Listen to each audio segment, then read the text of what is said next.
Is it more about this is what I've heard a lot, so I'm going to go there? Or is it about, this is a method that I know can make cool songs, so here, I'm going to write the major key, I'm going to write the minor key, and I'm going to fool around with it and figure out what I can pull out of the minor key and put in there to make it sound cool?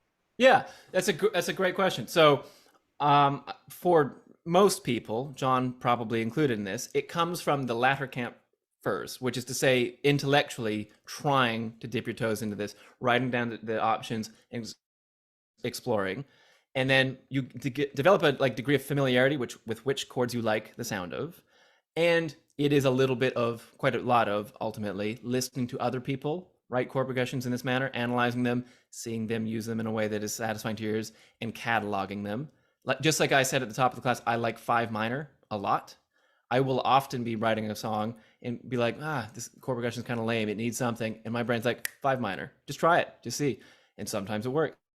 So it can sometimes come from a place of like just throwing paint against the wall and knowing the concept, and other times you will actively just hear it happen, right?